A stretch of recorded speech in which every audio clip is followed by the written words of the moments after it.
कृष्ण परमात्म्याचं चरित्र। आनंद झाला गोकुळात, मात्र दुःख झालं मथुरेत। कृष्ण गोकुळी जन्मला, दुष्टा चळकाप सुटला। कंस चळचळ चळचळ कापू लागला। खाल्लेली भाकरी अंग लागत नव्हती कंसाला। दचकू दचकू उठायचा, बावळू बावळू उठायचा। सोन्याचं आसन होतं बसायला, सोन्याचं, पण ते ऋतू लागलं खालचं आसन सोन्याचं। दचकू दचकू उठायचा। 6व्या दिवशी कंसाची बहीण भेटायला आली, तिचं नाव पूतना। काय नाव? पूतना। लेकर मारित होती, लेकर मारित होती, तिचं नाव पूतना।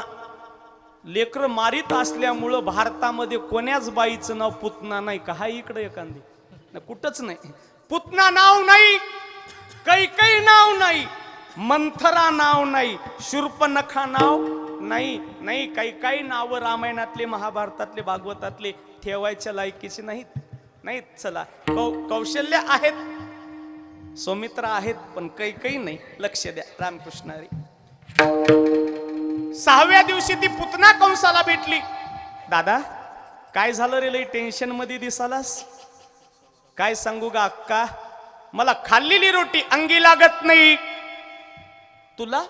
अरे तू तर राजा आहेस ना, राजाला काय झालं?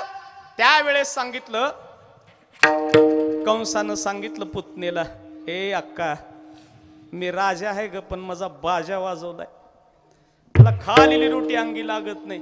तुला नेमकं कोणाचं भेव आहे रे? राजा पुढे तर समजा जग असं चळचळ कापते, मग तुला कुणाचं भेव आहे? एका लेकराचं भेव आहे ग। लेकराचं भेव आहे? कोणतं लेकरू आहे? गोकुळात वाढायलंय। पुतना म्हणली किती दिवस झाले? कंस म्हणला 6 दिवस झाले। 6। पुतना म्हणली किती? 6। ती म्हणली 6 दिवसाचं? अरे 6 दिवसाचं लेकरू असून असून असल केवढं? एवढं बाटूक, एवढं लेकरू। आता त्या लेकराला जातीन मी मारते। कंस म्हणला ताई तुला अर्धी जहागिरीन प्रॉपर्टी देतो म्हणला, तू दावा नाही टाकलास तरी बी, पण त्याला मार। होती पुतना राक्षसीन, पण मायबाप तिनं स्वरूप बदललं। अंगावर झरतारी पितांबर साडी घातली आणि त्या पुतनेनं दागिने अंगावर घातले। आता त्या दागिन्याचं एक प्रमाण आहे। महाराज काय दागिने घातले हो? पुतळ्या डोरला सासऱ्या कमरेला कंबर पटा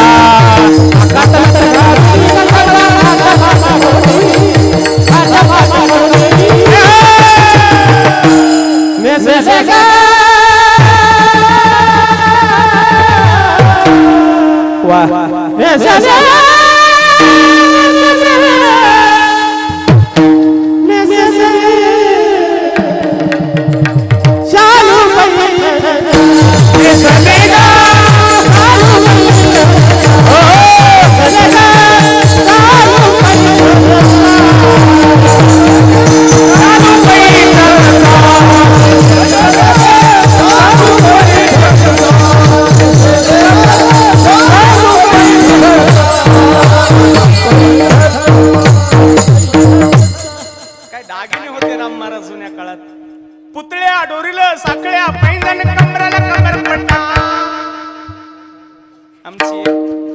आमची एक 80 वर्षाची चुलती आहे बघा। चुलतीला आजही कंबरपट्टा येते, असा आकोट्याचा कंबरपट्टा। जुन्या काळात होते बघा माई माऊलीला, चांदीचा कंबरपट्टा आहे आमच्या चुलतीला। खरं सांगू जुने दागिने छान होते माय। इथं असायचे बघा दनकडे, इथं दनकडे असायचे, गळ्यामध्ये पानाची शेवण पीस असायची। जुने दागिने वरचीवर बंद पडले जुने दागिने। नईन दागिने निघालेत, नईन गळ्यात घालायचा दागिना निघालाय, त्या दागिन्याचं नाव ठुसी। लबाड वाटलं तर घरी गेल्यावर विचारा आपापल्या, निघालाय हो इमानदारीने लबाड होणं। ह्या बायामध्ये 10-5 बायाला तरी ठुसी असं। काही बी दागिने निघालेत हेच। नईन एखादी साडी निघाली तरी हेचीच। दिवाळीला साडी निघाली ती कुचकुच होता आहे हेचीच। आमचे धोतरण शर्ट तेच। रामकृष्ण हरी। एवढे दागिने पुतनेनं घातले आणि ती पुतना 6व्या दिवशी नंदबाबाच्या घरी आली, नामा म्हणे आली नंदाची घरा, स्वरूप सुंदर देवांगना. ती पुतना समदे डुप्लिकेट दागिने, डुप्लिकेट मेकअप, डुप्लिकेट पोशाख, आणि पुतना 6व्या दिवशी आली. यशोदे, यशोदे दरवाजा उघड. पुतना म्हणली, माय मला गावातल्या समद्या बायाचा आवाज माहित आहे, ही गावातली बाई नाही. यशोदेनं दरवाजा उघडला. बघायली तर काय चम चम चम चम चमकू लागली. खरं सांगू का, ओरिजिनल सोनं तेवढं चमकत नाही, मात्र बेंटेक्स चमकल्याशिवाय. डुप्लिकेट फुफुडा लावला होता तोंडाला. ब्युटी पार्लर मध्ये जाऊन आलती बिचारी. यशोदा म्हणली, काय बी म्हणा माय, मी काय तुम्हाला ओळखीलं नाही, मी काय तुम्हाला ओळखीलं नाही.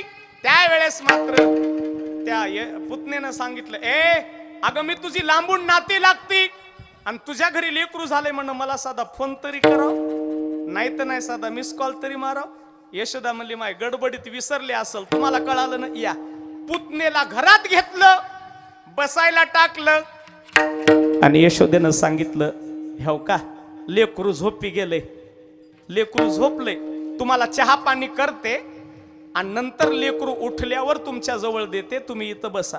पुतनेला बसवलं आणि यशोदा चहा करायसाठी आतमध्ये गेली, पण खोट्या गोष्टीला जास्त दम निघत नाही. पुतना जाग्यावरून ताबडतोब उठून उभा टाकली आणि त्या पाळण्याजवळ गेली आणि पाळण्यात असं वाकून बघू लागली. कृष्णानं गपकन डोळे उघडेन. कृष्ण म्हणला, मावशी तूच वाट बघालो ये.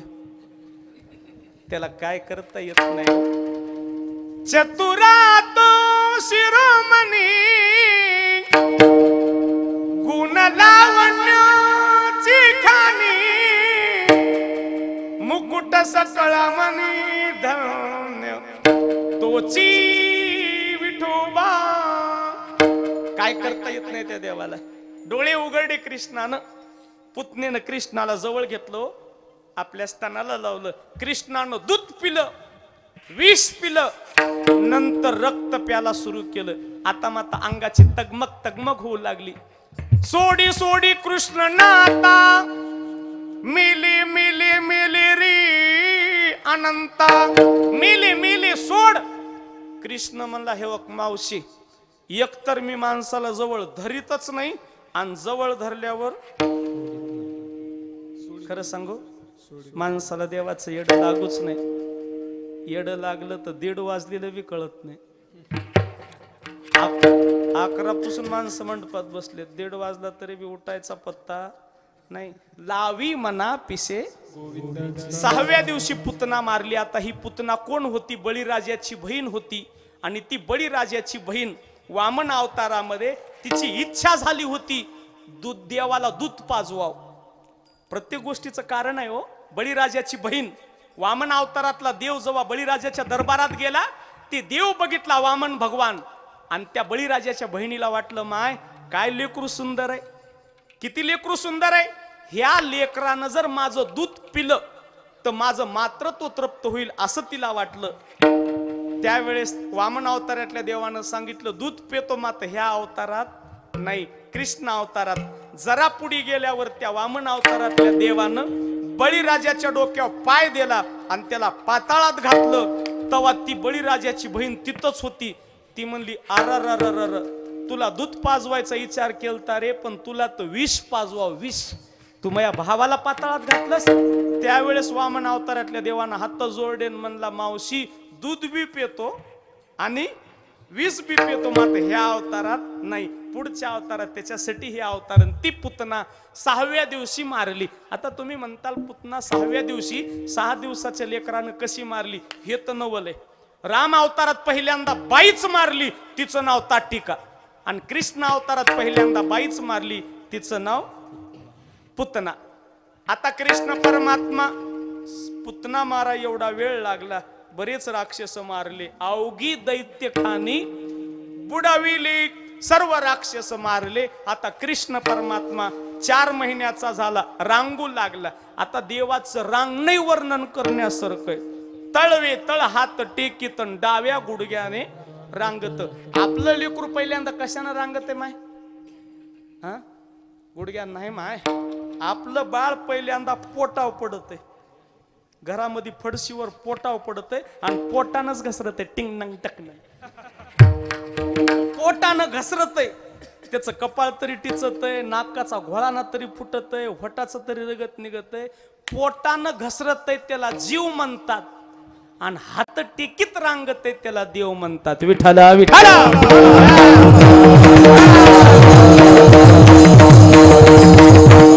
कृष्ण परमात्मा एका वर्षाचा झाला. समदे गावातले गोपाळ बोलवले कृष्णानं. पेंड्या, सुदाम्या, मधुमंगल, या सर्व 10-15 गोपाळ बोलवले. समदे गोपाळ बोलवले. पेंड्या, सुदाम्या, बोबड्या, वाकड्या, मधुमंगल सर्व गोपाळ बोलवले. आणि कृष्ण बोलू लागला.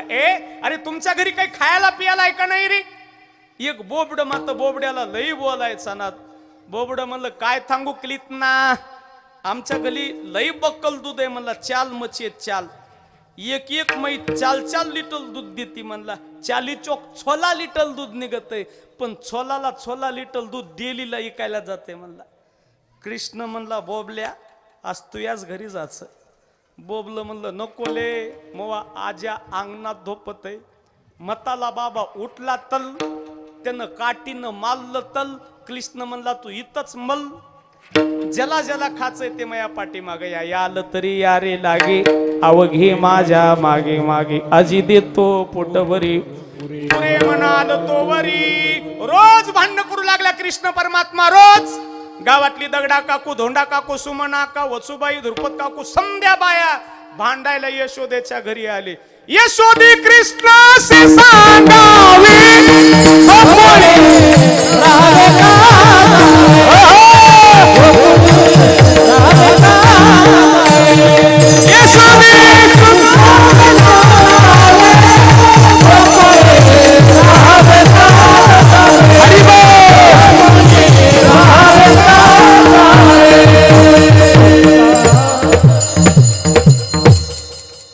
वेगवेगळे घराणे सांगू लागले. एक म्हणू लागली रात्री आला आमच्या घरा, दारी निजला होता म्हातारा. महाराज अनेक घराणे घेऊ गोळणी येऊ लागल्या. यशोदा माईला एक दिवशी वाटलं एवढ्या बाया आल्यात माय.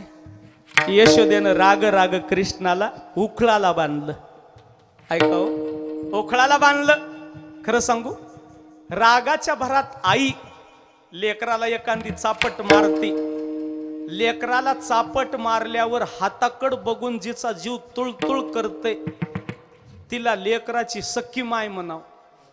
आणि लेकराला तुडू मारून जी गुलाबजामुन खाती तिला शेलूच्या रेल्वे स्टेशनला लेकरू गौसलय म्हणाव. त्या यशोदा मातेनं बांधलं लेकरू आणि डोळ्याला धारा लागल्या. यशोदा बाजूच्या रूम मध्ये गेली, जाऊन रडू लागली. उगच मारलं माय गावातल्या बायाचं ऐकून, उगच माझ्या कृष्णाला बांधलं माय. आणि धावत यशोदा आली आणि कृष्णाला सोडलं. आणि कृष्णाला मिठी मारली यशोदेनं. लाला लाला, रोज लोकांच्या बायाला किती तोंड देऊ रे कृष्णा, तुला किती समजून सांगू रे. तुझ्या बापाचा स्वभाव बरा नाही रे, तुला मारील तुझा बाप. रागीट तुझा पितानंद मारत याचा खाऊ नको रे कृष्णा, तुला मी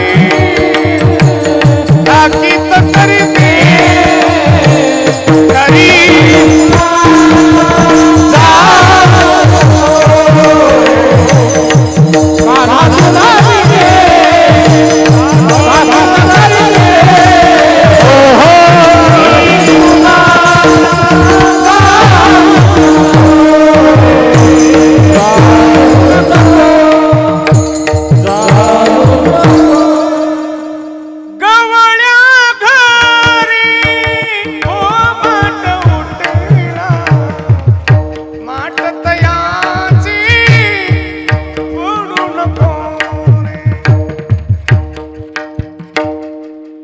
ते लेकर जाय ना म्हणलं पुन्हा अजून जाऊ लागलं.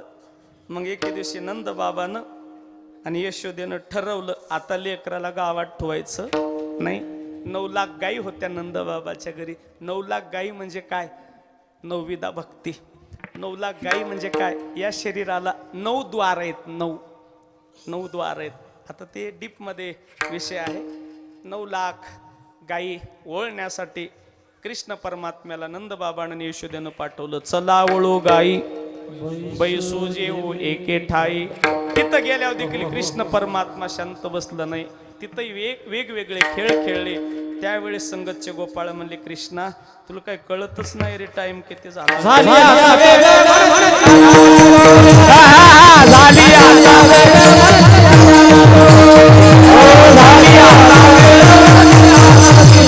हरी हरी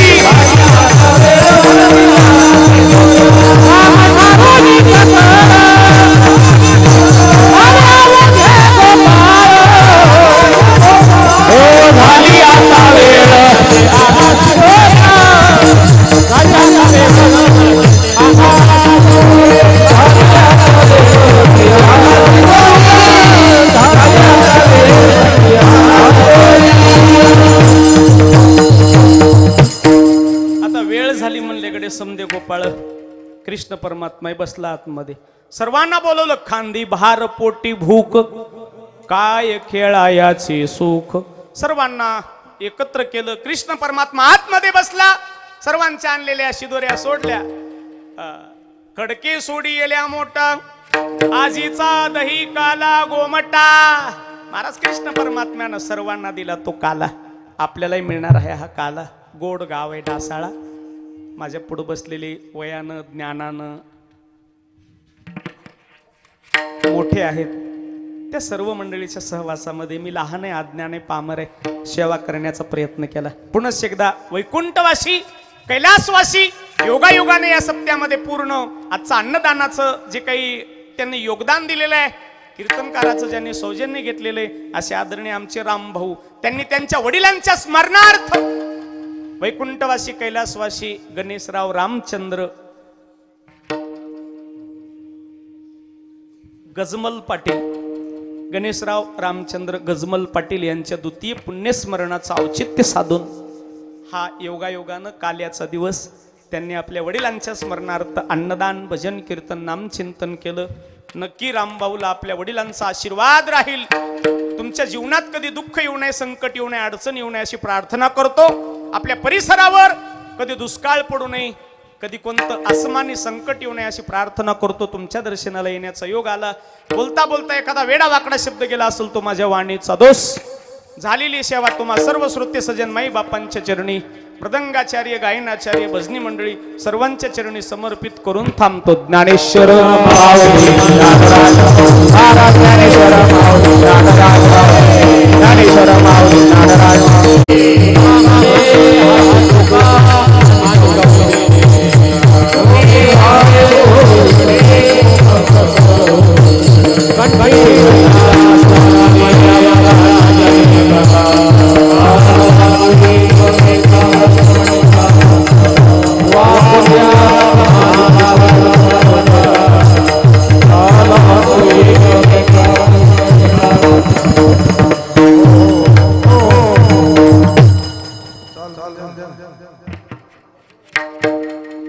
श्री हरिभक्त बंडू महाराज त्यांना साथ करते. महादेव महाराज शिंदे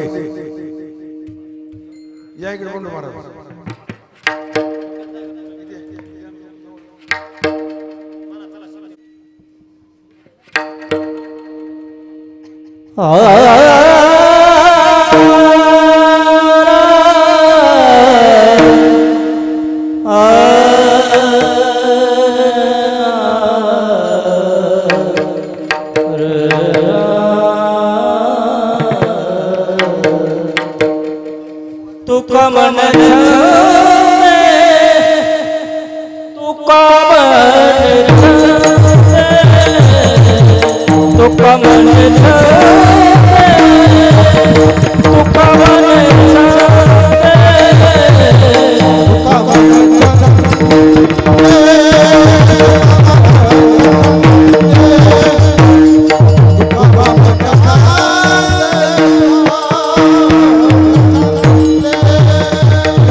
देवी देवी